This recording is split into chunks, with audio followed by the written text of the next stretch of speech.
Shalom, everybody, and Chodesh Tov.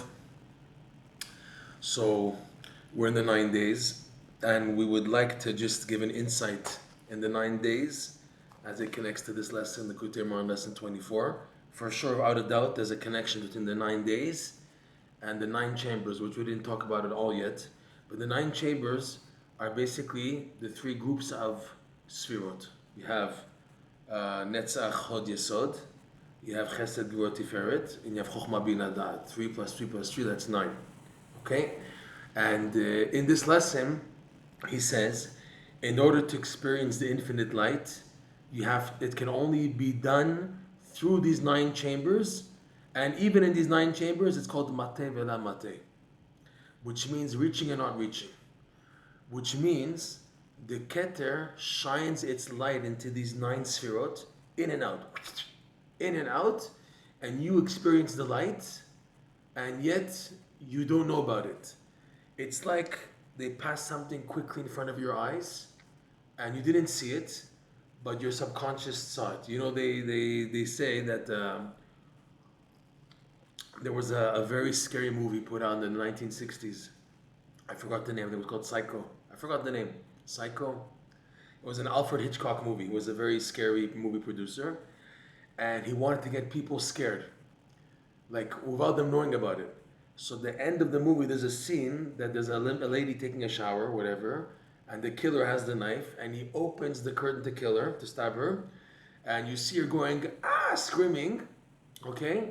And people left the movie with such a bad feeling, like a very traumatized feeling from seeing it. They didn't know why. What did he do? While she was screaming, he took a slit of the film out, and he put in a skull with blood, with eyeballs and blood, like something scary looking. So the person, he's seeing the movie, and for a split second, one piece of the film put in this skeleton, the skull with the blood, and the person, he's jumping at the woman screaming, but his subconscious caught also the skull of the blood. So in the subconscious, he had a bit of a fear. Okay, that means the person saw it, but he didn't see it. In other words, he saw it, but he actually did see it. He didn't see it, but he actually did see it, okay? This is the best explanation of what we're going to get into, Mate Vela Mate. That the light of the infinite light, it comes in and out. It's in and out.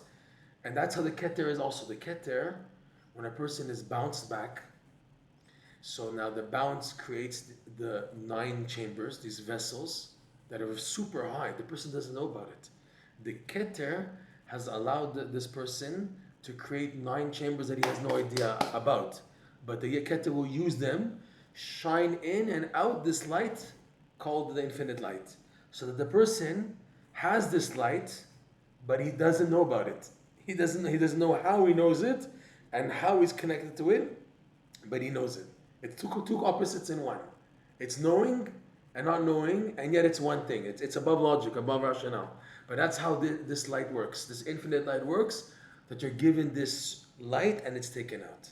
So now, L'inyanenu, the 9 days leading up to Tisha B'Av is all bounce back.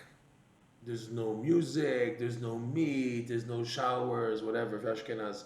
There's no laundry, depending on what you're on your minhag, right? No weddings, no new clothing, no shechianu, no enjoying yourself, no new houses, no flowers, no gardening, whatever the halacha says you're not allowed to do, okay? So you're mema'et. The halacha says, Mishe nichnes av, mema'atin besimcha. We diminish the simcha. It's not that there's no simcha, you diminish. But why? Because it's only through a diminishment of simcha will you come to experience true simcha. True simcha is only appreciated by people who are pushed back. If you're not pushed back, then you'll never appreciate what simcha is all about. The people appreciate most happiness of even the tiny things, of what Rabbeinu says, lekudot tovot, small points, can only be experienced if you're pushed back. If you're not pushed back, you'll never appreciate simcha. Appreciate it, to value, to be happy of every tiny thing. Okay? Rav Nosson in his letters, it's amazing. He's writing to his son, I can't express to you all the unbelievable chasadim and nisim and niflaot that I see every day in my life. I can't express to you what I'm seeing. And he's living what? A mundane life, poor, in eastern Ukraine, in some shtetl, and he's experiencing the greatest delight. He's saying chasadim, nisim and niflaot that I'm seeing, and he said all through the zchut of knowing this tzaddik, the Nachal Novea Mikoch Chochma Rabbeinu, Nachman ben Fege, fine. But he's showing that to value everything as a miracle. To not take things for granted and I said, oh, okay. But to realize there's a miracle here. Okay? I just personally had a miracle today. Okay? I have a son, an older son. He's not at home. And he's not that religious. He moved out. And it hurts that he moved out because he moved out and he's doing what he wants to do. And also he's suffering, obviously. Anyone who leaves it feels the pain. But they're running to this world to try to seek consolation and hana'ah, but it doesn't work. And he calls me today, and he said, Abba, that I have to move out now, and in the meantime, before I look for another place, I want to move back in home. So he's just mentioning as a technical thing, he wants to move back home, and okay, he needs a place that's the pshat. I'm looking at it, Hashem, you're unbelievable. These are my prayers that he comes back like to Yiddishkeit. What will happen if he comes back home? He'll be influenced by us, by the Shabbat atmosphere, by the mitzvot atmosphere. He'll be influenced by it, right? So that's really why it's happening. That's my eyes. He's saying it, and maybe he also has a deeper motive, but he didn't tell me. The pshat, what I have revealed on the table, is he needs a place to stay because he's moving out and until he finds a new place. That's the pshat. But what's really happening, from my perspective, of all the davening that he should come back, is that he's coming back home. He's coming back home, not just the physical home. He's coming back to the spiritual home. That's what it means for me. That's how I'm seeing it. Because he'll only benefit by being home until he gets married, B'ezrat Hashem. So, you see, a person can see, this can pass by him, and it's like, it's, what's it called? It's regular, there's a good word in English, I can't find the right word. It's like, by the way, it's passive, it's, it's just ordinary. But there's something really happening here, man, okay? You need the eyes to be b'simcha and appreciate simcha on the positive of situations, okay? So these 9 days are to build up, to lead to what's after, Tu B'Av. Chazal say what? Lo hayu yomim tovim kmo Tu B'Av v'Yom Kippur. There were never good days to the Jewish people like Tu B'Av. What in the world? Tu B'Av is after Tisha B'Av, and it's one of the happiest days of the year. The answer is yes.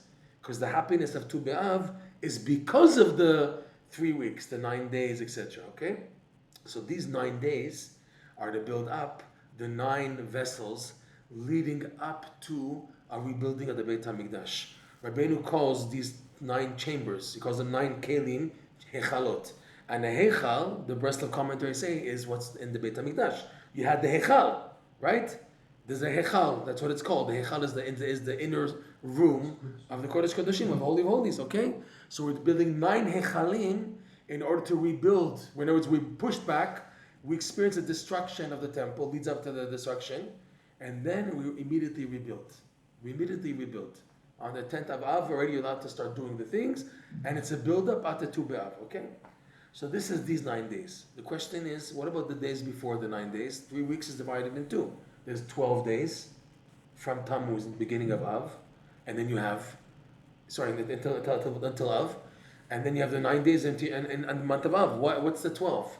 So the 12 correspond to many things. The 12 tribes, the 12 hours of the day, the 12 hours of the night, the 12 constellations, the mazalot. All of these, the 12 tribes, 12 hours, day, night, the mazalot, the constellations, they all connote the idea of shinui, change. There's changes, okay? And what's expected of you in life? To know the right gear shift for every change, okay? There's ups and downs, but in every challenge is an up. And the up you're having in this challenge is different than the up in another challenge. In other words, to know the right gear shift in every challenge is different. So the idea of 12 connotes the 12 possibilities. From them are rooted another million. Each one has millions of scenarios rooted in this one, in the month of Av, the month of Elul, the month of Tishrei. Each month has a sign, a zodiac, the mazal, the constellation that shines in that month, and it has a different challenge. And your goal is to know how to find the right gear shift. in it there'll be downs for sure, and ups. And in the ups it'll be different. So the first 12 of the 3 weeks connote experiencing. What do you mean 12? Where's 12? You have 12 days from Yud Zayin B'Tammuz until Rosh Chodesh Av are 12 days. The 3 weeks Ben HaMetzarim is divided into two, really divided into three. You have laws that apply from Yud Zayin B'Tammuz until Rosh Chodesh Av. You have laws that apply from Rosh Chodesh Av until the week of Tisha B'Av for Sephardim, for example. Ashkenazim know it's the same thing. But we have like a third section from this was called Shavua Shechalbo, the week of Tisha B'Av. That's the din of the Gemara. The Gemara lists major restrictions from Saturday night before Tisha B'Av. The Ashkenazim or Machmer, they start already from Rosh Chodesh Av. But in both cases, it's two. The Shulchan Aruch's lashon is clear. Mi shenichnes Av mema'atin besimcha. It makes the designation from Rosh Chodesh Av separate. That means up to Yud Zayin B'Tammuz until Rosh Chodesh Av, what was there? There were certain restrictions. Some have the custom not to get married, some not to cut their hair, no music, okay? There's restrictions already. And then there's more restrictions that are really make an influence. There's a major, what's the word in English? It has a major impact from Rosh Chodesh Av. The no showers, limitations, cold water, hot water, whatever, the laundry problem, the meat, your eating is affected, your comfort in clothing is effective, okay? Already no music, no weddings, no dancing, okay? So all these restrictions, work also is diminished, okay? 12 and 9? Huh? 12 and 9. 12 and 9, add up to 21. 19, 20, 21. Each week is 7. 7 times 3, 7, 14, 20, right? All right? Did I make a mistake? 22, 1 second. 18, 19, 15, 16, 17, 18, 19, 20, 21. Sorry, 21 days. 21 days. 7 times 3 is 21. Not 22, sorry. Right, there's 22 days of El and 22 days of Tishra. So after Sikkis, corresponding, there's 22 days from Shuvah Thomas until. It says 21. And that's the period that it takes to make an egg. For a chicken to make an egg is 21 days. 21. It's a Torah in Likutey Moharan. You're probably quoting. There's 21, 21, 21. 21 in the Chagim from Rosh Hashanah until Simchat Torah. That's 21 really.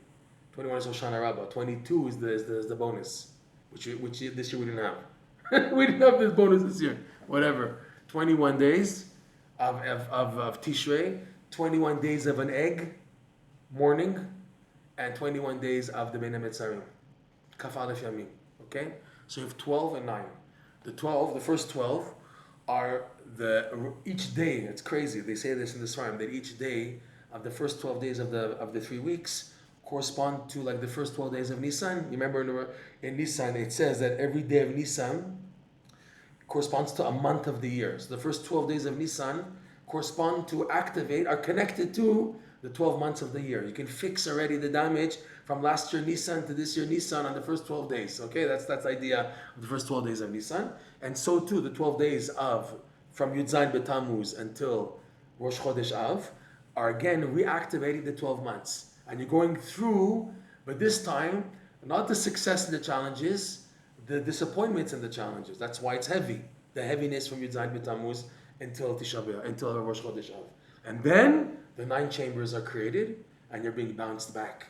And the big test is you're being mima'atin, they're diminishing you, and yet you're expected to be besimcha even with the diminishment. The idea of mourning is you feel the pain, but at the same time you have the nechama. We don't leave off with pain. For example, you look at the keynote of Tisha B'Av. After every kina, there's the last line is a line of hope. It's a consolation. By the Sephardim, by the way, we have a different. There's a lot of keynote. There's like 20-something, 30 keynote. But they skip the last line of consolation in every one in order for you to feel the pain, and it should accumulate. The pain should accumulate from all the keynote. And only in the final kina, they have the psukim of consolation. Okay, so it should build up. By Ashkenazim, no, that there's over 50 of them. There's tons of them, okay? What's this, sorry? Wherever that is, start. He's asking me to start something. Fine, start it. Okay? So it's built up so you feel the consolation only after feeling the pain. So here also, we are mema'atin besimcha, you're diminishing all the restrictions in order from the diminishment to feel the simcha of the consolation. The main simcha of the 3 weeks is not being simcha now. I can't be happy now. What do you want from me? I am not clean clothing. I can't take a warm shower. I can't eat meat. I can't, I've restricted no music. You're taking away all of my lifeline, my life support. Many people, they try to get a heter from a Rav because I'm mentally sick, and if I don't have music, I'm going to go nuts. But Adraba, the 9 weeks, the 9 days, the 3 weeks and the 9 days inside, their goal is to activate the highest level of simcha. What's the 5th level of simcha Rav Nosson mentions? The simcha v'latid level of the future. What he says coming up in this lesson. Aitu ashle umoshchu. You, the wise men of Athens, the klipot, you're going to bring us back to Eretz Yisrael and you're going to be destroyed. That's our simcha. My simcha now is that I know that in the end you're going to pay for it, and in the end I'm going to win. What are you trying to do? You try to kill us Jews and persecute us? There's more Jews coming. You're not going to finish us up. We have another generation. We have survivors. We know how to rebuild and restart. After the Holocaust, we restarted, rebuilt, etc. Okay? So we're not worried about you destroying me. You can hurt me, sticks and stones, may break my bones, right? But you can't get to me. You can't get to me because the Jewish flame, here now, the whole world, they want to, it looks like they want to kill us. They want to destroy us. War, the threat of war and everything. But it's not going to work.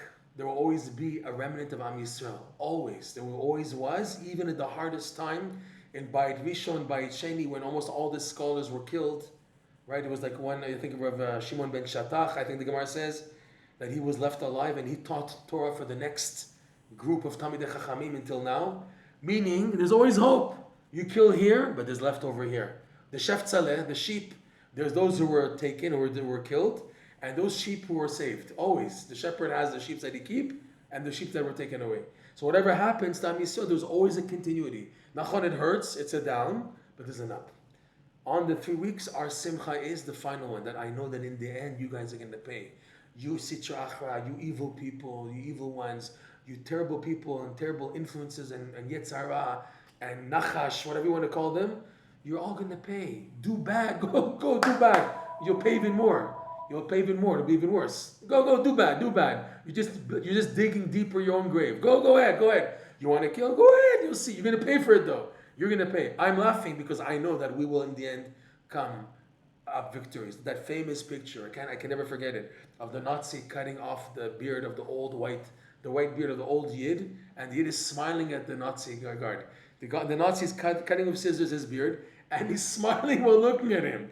He's doing his job, cutting the beard, trying to break his morale, and the Jew's smiling. You got nowhere. You're trying to bring me down. You got absolutely nowhere. Absolutely nowhere. Okay?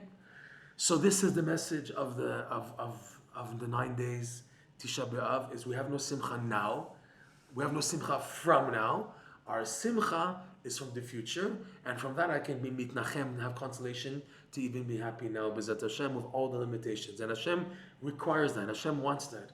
Hashem wants you to experience simcha from being restricted, because that's the only way, like we said, you'll appreciate being b'simcha. Okay?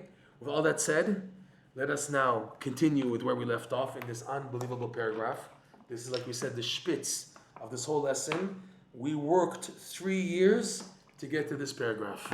Paragraph number 8 is really the accumulation of everything spoken about until now in this lesson, was to get to this paragraph. And it all starts off with,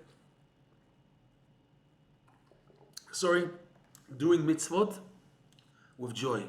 Doing mitzvot b'simcha, this is what you gain. And on a practical level, what you gain is whatever you're stuck in life to get to the solution.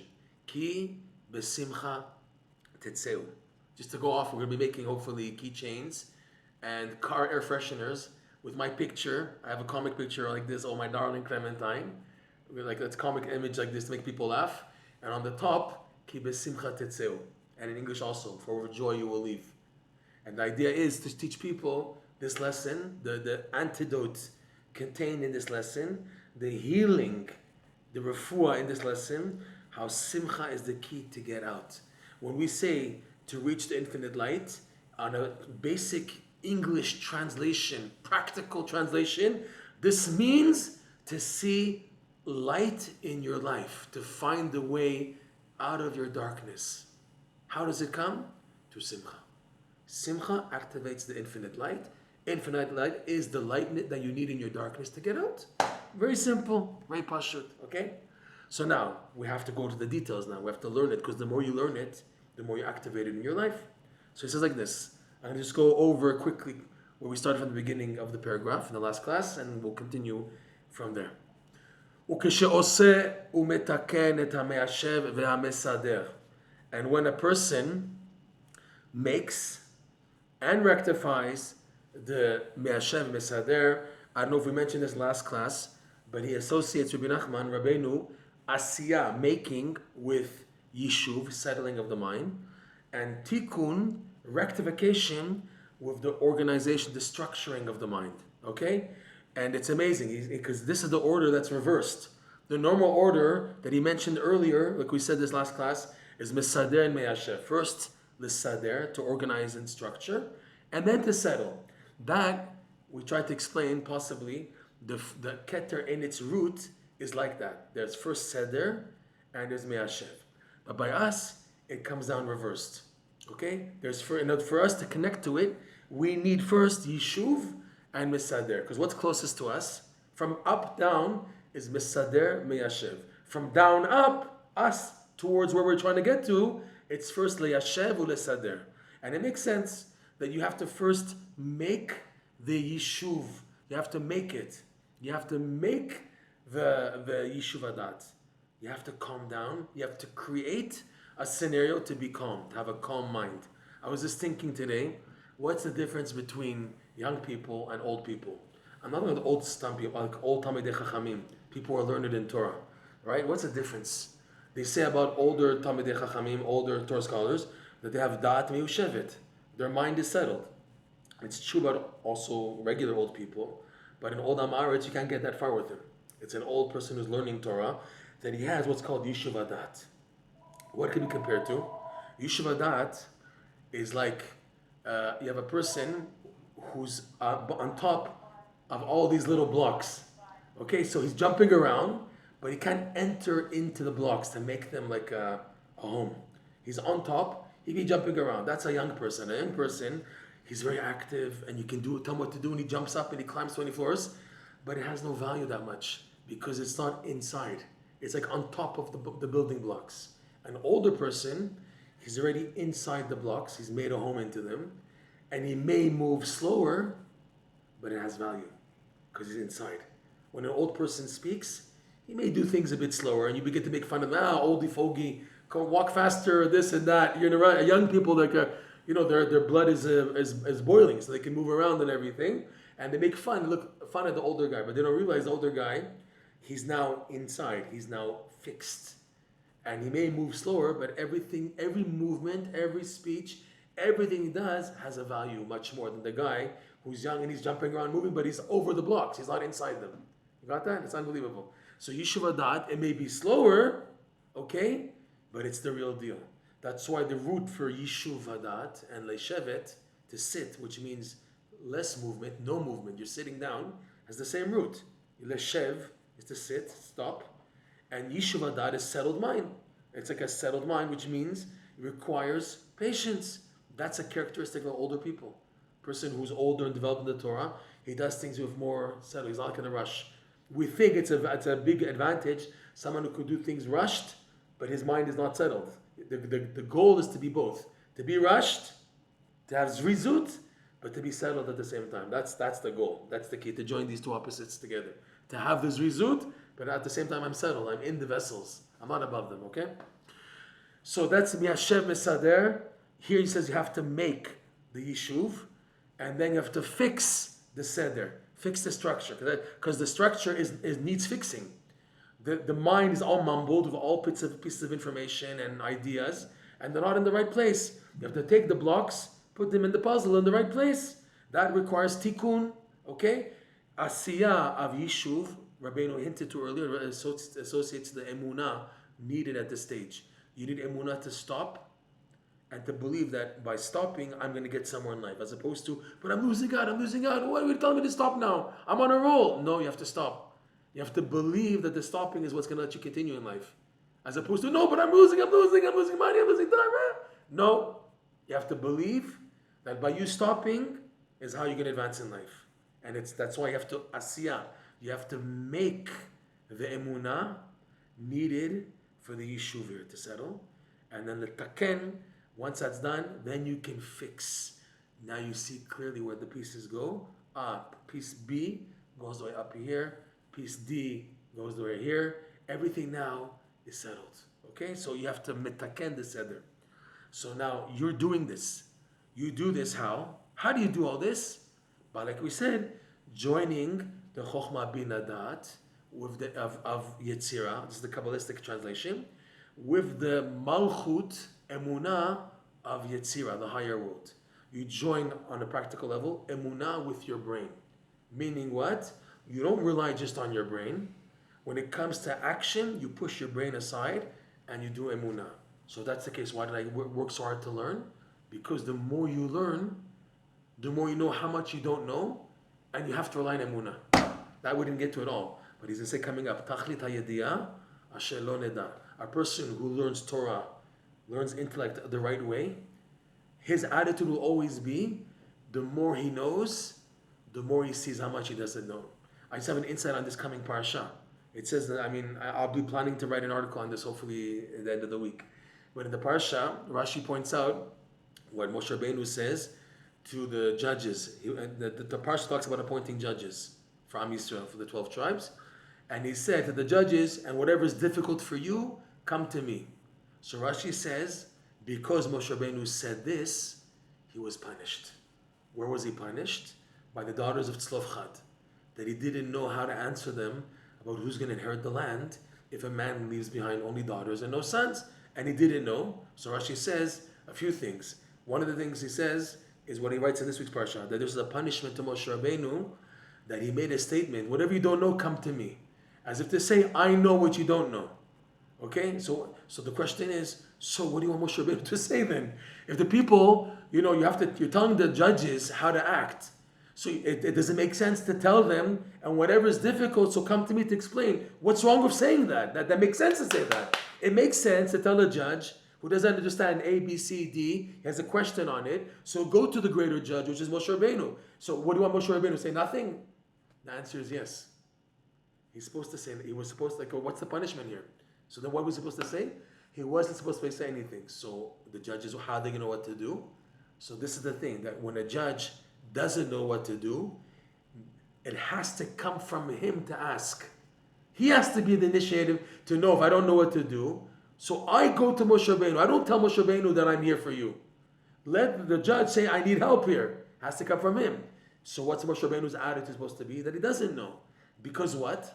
Tachlit hayediyah asher lo neda. People who learn Torah the most are those who admit they know the most nothing of Hashem. Who in the world knows the least about the greatness of Hashem? It's crazy. It's the greatest Talmidei Chachamim. The greatest Torah scholars are the greatest to admit how much they don't know about Hashem. You would think the Amaretz, the guy's beginning, he says, but I don't know what to do. How do I keep Shabbos? How do I wash my hands for Tisha B'Av? They don't know anything, and they really don't know. And they ask, okay? So they don't know. And they know about Hashem. They're learning. So you think they're the ones who really don't know. But it's just the opposite. The ones who really don't know are those who know all the Shas, all the Zohar, all the Kitzur Ari, all the Midrash, all the Mishnah, all the Gemara, all the Shulchan Aruch. Okay? They're the ones who say, I know nothing about Hashem. So why did you learn? I learned in order to know how much I don't know, which will force me more than anybody else to turn to Emuna. I turn to Emuna like that, B'ezrat Hashem. Okay? Yeah. So this is the point here of the Me'ashev Esader. You created from Emuna and from the inyan of the Chokhmah. That's what he says. Two things: Me'ashev Esader, together they're the Keter. The Emuna, which is the Me'ashev, and Mesader is the Chokhmah. Okay, you join these together, and if you make them, if you oseo metaken, he says, if you make and rectify the Yashev Mesader, the settling of the mind and the organizing of the mind together, this is Shua Keter Karaui, that this is the Keter, this together, these two is really one. That's why he says Shehu. He didn't say Rabbeinu that they are Shehem. He said Shehu HaKeter, that this is the Keter, because these two work together to make one thing, which is the keter. When you do it properly, and we said in the last class, to make it properly means that you start off with simcha. Your whole attitude in life is working on serving Hashem b'simcha. You come to this. You will come to this, that the keter will be fixed and created and rectified properly, and then the keter will do its job in your life. V'mochin rodfin lahasig ha'oin sof. Then what happens? So your mind, your intellect, and it's only a natural tendency. It's running to perceive the infinite light. Because everyone who's in darkness, they're looking for light. It only makes sense. When you're in a dark room, you appreciate any bit of light that comes out to you. If someone stretches out a lifesaver to you, you run to that. You run to them, you run to that, because you can't stand the darkness you're in. So only normal, the intellect of a person that was in darkness until now, when he's exposed to a little bit of light, okay? So they're running to pursue its roots. The root of this, where's this light coming from? So I say, people are, the person's intellect is running to reach, to comprehend, to internalize, lasig, to internalize the infinite light, which is shining in your darkness, okay? But 1 second, the keter puts on brakes on your intellect, on the sechel. Whoa, stop. What do you mean stop? I want to run. I see light. Yes, but you got to stop. What do you mean I got to stop? Let me do it. No, you got to wait. Why? Because the waiting is how you're going to internalize it.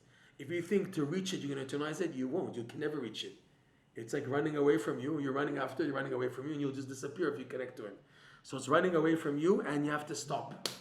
Okay? The keter me'akev hasechel. The keter is what now stops, me'akev. It keeps postponed refrainment of the intellect. Why? Kedei liyashev et hasechel. In order to settle the mind. 1 second. You just said in the beginning of the line of the paragraph, the person's already done it. And when a person makes the yishuv of the brain, of the mind, and now you're saying here that the keter, after this happens, the keter stops the intellect in order to settle the mind. But wait a second, you just said that in the beginning. You just said he already reached that. Past term. It's in past tense. And when he does, it's the present. He's doing it already. I see that. He's done it. And that's making the keter karaui. And then the mind is running. And then the keter stops the sechel in order to settle the mind. But 1 second, he's already settled. Why do I need a second settling of the mind? That doesn't make sense. What does that mean? It's a question mark. Okay, I don't have a good answer yet. I'm going to develop it more. But it looks like that this is now the second stage needed. Yishuv and seder is what simcha creates. Okay? So the simcha leaded to shev mesader, all the stages we went through, the legs, the hands, the bracha, brigat sechel, emuna, fine, okay? Fine. Sorry.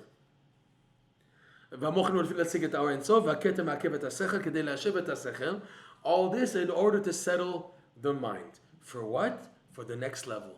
The next level is to create the 9 chambers.